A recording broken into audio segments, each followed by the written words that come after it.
Hello everyone, welcome to Simple Dhammaka with your host Manasa Hegde. So how about making some palya bun, bakery style palya bun at home and without oven? ಪಕ್ಕಾ ಬೇಕ್ರಿ ಶೈಲಿಯ ಪಲ್ಯ ಬನ್ ಮಾಡೋಣ. ತುಂಬ soft, spongy, perfect texture ನೋಡಿ. Very soft and spongy, and the perfect textured palya bun is what we'll be making today. And the speciality is we will not be using any oven to do this. You can do it in a kadai or you can do it in a pressure pan or cooker. ಕಡಾಯಿ ಅಥವಾ pressure PAN, cooker ಯಾವುದ್ರಲ್ಲಾದ್ರೂ ಮಾಡ್ಬೋದು. Oven ಬೇಕು ಅಂತ ಇಲ್ಲ. ನೋಡಿ ಎಷ್ಟು ನೀಟಾಗಿ ಪಕ್ಕಾ ಬೇಕ್ರಿ ಶೈಲಿಯ ಪಲ್ಯ ಬನ್ ಮಾಡೋದು ಹೇಗೆ ಅಂತ ತೋರಿಸ್ತೀನಿ. ಇದಕ್ಕೆ ಫಸ್ಟು ಬೇಕಾಗಿರೋ ಸಾಮಗ್ರಿಗಳ ಲಿಸ್ಟ್ ಕೊಟ್ಟಿದ್ದೀನಿ. Required ingredients list. Now let's start making it. In a bowl I have taken half a cup of warm milk, neither too hot nor too cold. ಅರ್ಧ ಕಪ್ ಬೆಚ್ಚಗಿರೋ ಹಾಲು, ತುಂಬ ಬಿಸಿನೂ ಇರಬಾರ್ದು, ಕೋಲ್ಡಾಗೂ ಇರಬಾರ್ದು, ಬೆಚ್ಚಗಿರಬೇಕು ಹಾಲು. ಇದಕ್ಕೆ 1 ಟೇಬಲ್ ಸ್ಪೂನ್ ಅಷ್ಟು ಸಕ್ಕರೆ. Sugar 1 table spoon. For the yeast to rise well, sugar is very important, and 1 tablespoon of yeast. Active dry yeast is what I have used here. Mix it well. Yeast ಚೆನ್ನಾಗಿ rise ಆಗೋಕ್ಕೆ ಸಕ್ಕರೆ ತುಂಬ important, so ಆ ಸ್ಟೆಪ್ ಸ್ಕಿಪ್ ಮಾಡೋ ಹಾಗಿಲ್ಲ. ಚೆನ್ನಾಗಿ ಮಿಕ್ಸ್ ಮಾಡಿ ಒಂದು 10-12 ನಿಮಿಷ ಕವರ್ ಮಾಡಿಡಿ ರೇಸ್ ಆಗೋಕ್ಕೆ. Let it rise, rest it for 10 to 12 minutes. Now it's raised well. Make sure it is raised well, else discard the yeast mixture and prepare another one, because if it is not raised well you will not get the perfect bun.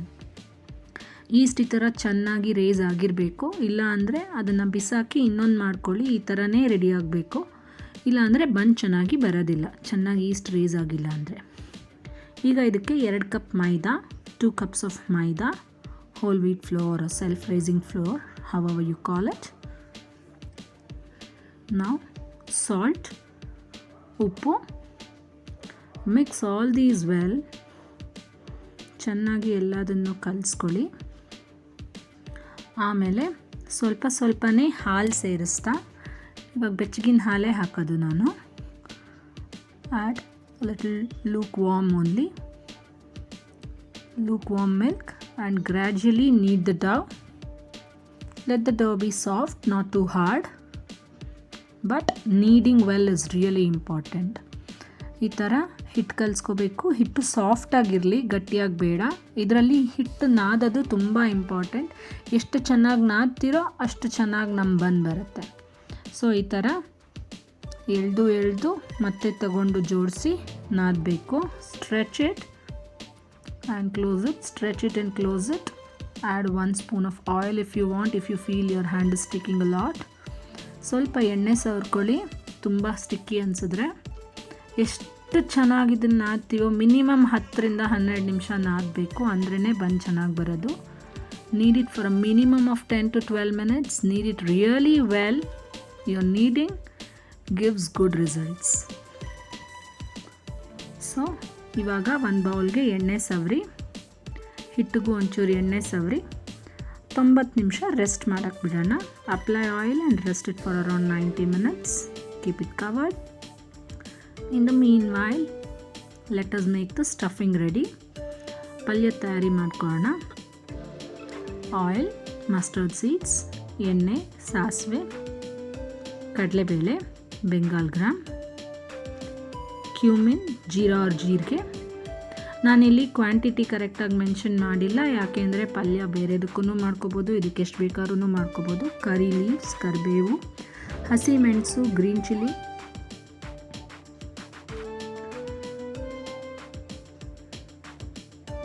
ಇವತ್ತು ನಾನು ಮಾಡ್ತಿರೋದು, ಇವಾಗ ನಾನು ತೋರಿಸಿರೋ 2 cup ಮೈದಾಗೆ 6 bun ready ಆಗುತ್ತೆ. Medium size, normal sized. Chopped onions, ಹೆಚ್ಚಿದ ಈರುಳ್ಳಿ ಹಾಕಿದ್ದೀನಿ. ಟರ್ಮರಿಕ್ ಪೌಡರ್, ಅರಿಶಿನದ ಪುಡಿ, ಸ್ವಲ್ಪ ಆನಿಯನ್ಸ್ ಸಾಫ್ಟ್ ಆದಮೇಲೆ let the onions soften. Then will be adding salt to taste. ರುಚಿಗೆ ತಕ್ಕಷ್ಟು ಉಪ್ಪು ಹಾಕಿ ಆಮೇಲೆ ಬೇಯಿಸಿ ಸ್ಮ್ಯಾಶ್ ಮಾಡ್ಕೊಂಡಿರೋ ಆಲೂಗಡ್ಡೆ ಹಾಕಿದ್ರೆ ನಮ್ಮ ಪಲ್ಯ ರೆಡಿ ಆಗುತ್ತೆ. Boiled and smashed potatoes. Mix these well and our palya or the stuffing is ready. Now after 90 minutes I'm checking and our dough has risen really well. We will punch it and see. ನಮ್ಮ ಹಿಟ್ಟು ಚೆನ್ನಾಗಿ ಉಬ್ಬಿದೆ. 90 ನಿಮಿಷ ಆಗಿದೆ.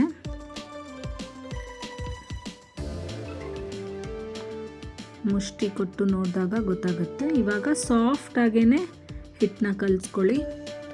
ತುಂಬ ಗಟ್ಟಿಯಾಗಿ ಕಲಿಸೋದು ಬೇಡ, ಸಾಫ್ಟಾಗಿ ನಾದಬೇಕು. Knead it softly. ನಾವು I will be cutting it into 6 equal parts. 6 ಭಾಗ ಮಾಡ್ಕೋತೀನಿ. ಕೈಯಲ್ಲಿ ಹಿಟ್ಟನ್ನ ಕಟ್ ಮಾಡೋಕ್ಕೆ ಹೋಗಬೇಡಿ, ಚೆನ್ನಾಗಾಗೋದಿಲ್ಲ. ಪ್ಲೀಸ್ ಚಾಕು ಯೂಸ್ ಮಾಡಿ ಹಿಟ್ಟನ್ನ 6 ಭಾಗ ಆಗಿ ನೀಟಾಗಿ ಕಟ್ ಮಾಡ್ಕೊಳ್ಳಿ.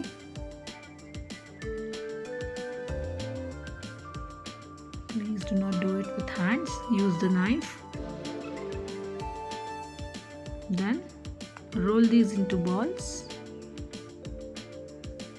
ಉಂಡೆಗಳು ಮಾಡಿ ರೆಡಿ ಮಾಡಿ ಇಟ್ಕೊಳ್ಳಿ. ಹಾಗೆಯೇ ನಾವು ಮಾಡ್ಕೊಂಡಿದ್ದ ಪಲ್ಯನೂ ಉಂಡೆಗಳು ಮಾಡಿ ರೆಡಿ ಮಾಡಿ ಇಟ್ಕೊಳ್ಳೋಣ. Let's make the stuffing also a ball size which will fit into this and keep it ready. ನೋಡಿ, ನಾನು ಹೇಳಿದಾಗೆ 6 ಪಲ್ಯ ಬನ್ನಾಗುತ್ತೆ ಇದರಲ್ಲಿ.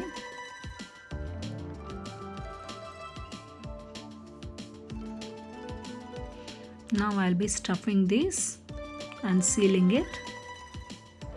ಇವಾಗ ಇದರೊಳಗಡೆ ತುಂಬಿ ಪಲ್ಯನ ಇದರೊಳಗಡೆ ತುಂಬಿ ಮುಚ್ಚಿಟ್ಕೋಬೇಕು. ನೀಟಾಗಿ ಸೀಲ್ ಮಾಡಬೇಕು. ನೀಟಾಗಿ ತುಂಬಿದ್ದನ್ನು ಸೀಲ್ ಮಾಡಿ. ಇದು ಮತ್ತೆ ರೆಸ್ಟ್ ಆಗಬೇಕು ಇನ್ನೂ ಒಂದು 20 ನಿಮಿಷ. ಆದರೆ ಎಲ್ಲ ಬಾಲ್ಸ್ ಫಸ್ಟ್ ರೆಡಿ ಮಾಡಿ ಇಟ್ಕೊಂಡಿರ್ತೀನಿ. ಎಲ್ಲ ಬಂದು ಬೇಕಾಗಕ್ಕೆ ರೆಡಿಯಾಗಿ ಮಾಡಿ ಇಟ್ಕೊಂಡಿದ್ದೀನಿ. ಈಗ ಒಂದು ಎಣ್ಣೆ ಸವರಿದ ಪ್ಲೇಟ್ ಮೇಲೆ